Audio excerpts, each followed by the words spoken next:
Hi everybody, this is Cindy McVey from Crazy for Crafting, and tonight I'm going to show you how to put together my bunny basket that hopefully you've seen on my blog. If not, go to Crazy for Crafting. That's crazy, the number 4, crafting.blogspot.com, and download the files in either Cricut or DS for Design Studio. These are the pieces once you've cut them out. One page will have these two pieces, and another page will have the ears, the bottom of the ear, or the base of the ears, and these two pieces, which are the basket bottom. Now you'll notice that one of them, let me turn this over so you can see the contrast, and if you can see that one is just slightly larger than the other. So we're going to put the smaller one aside for now, because to assemble the main part of the basket we want these three pieces. These are the sides and this is the bottom piece. Now the first thing you need to do, and let me tell you that when I cut this, because of all these tiny little tabs, I did put my speed down on medium. Normally I cut pretty fast because I'm an impatient person, but you want to make sure that these don't tear, so put it on medium. And I also don't recommend using a brand new mat because it's going to be really super sticky and hard to get these off, so just keep that in mind when you're cutting it. I think the blade depth at 5, but that depends on the thickness of your cardstock. Usually your double-sided design ones are fairly thick, and you might need to go up from what you would normally cut. And then my pressure, I think, was at about medium. So once you've cut it, the first thing you need to do is you'll see that there's a score mark right here. Let's turn that over, and hopefully you can see that you want to score just above where those cuts are, all the way across. And then on this side you want to score, there's two little tick marks there. I try to make them as small as possible, and I cut this in Gypsy, so I know these did work on the Gypsy. Sometimes that's a problem, but you can see there's one there and one there, but you can kind of tell where they're supposed to be scored. So score those really well, and I've pre-scored it for time. And then you want to just, I like to burnish it with my bone folder, and for these I just folded them all over. I'll show you how I did that to get a nice fold there on the bottom. And then I like to put them down on the bottom so that they're under like that. Make sure they're lying flat. And then just take your bone folder and burnish that fold as if it were one big fold really well, so that you have them nice and flat. Then you're going to flatten the back out because we want to put our adhesive on. And I'm using my trusty ATG gun. You want to get your adhesive as close to this fold as you can, so that you'll get a nice smooth finish when you put your box together.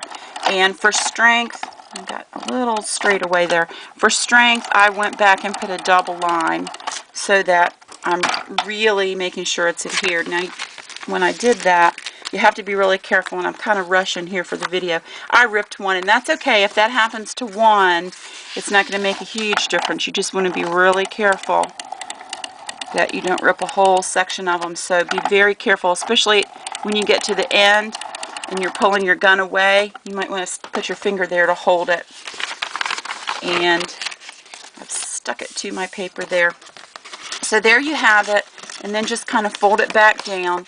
Now, you want to put adhesive on your flaps, and I'm going to just put it on one for now, and then adhere this together, again butting that right up so that it's right up on that fold, and so that your top edges are even. I always burnish, you know, if you watched my last video, I always burnish my adhesive because I think it really makes it firm, makes it stick better. Okay, so I'm putting adhesive on that, but I'm not going to adhere it and make a full circle yet. And what I want to do now is I want to find the approximate on the small side, or the narrow side of your oval. You want to find the approximate center. Now I'm just going to make a little mark there with my fingernail, I'm going to do the same on the other one, and it doesn't have to be exact, it's just to sort of get an idea, because you basically want your seams to end up on those sides. So once you've done that, decide whether you want your base to match or whether you want it to contrast. Whatever you put on the inside of the box, the basket, is not going to show, because we're going to cover that up with that other smaller piece. So just decide whether you want that contrast or not, and I think I'm going to keep this one the same. On my first one I did it differently. But now you want to take that center seam and you want to just start right along that little indentation you made with your finger, and then on going to one side, you just want to curve this around, and I hope you can see that, so that you're following the curve of the oval, and just take your time.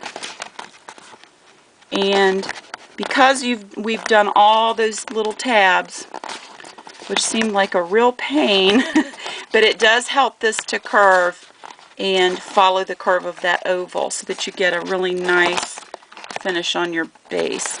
And I'm trying to keep this in camera range, and so it's a little tougher, but you would probably have better luck with it when you're not trying to do that. But it should just about hit, and it is going to just about hit the center on the other side.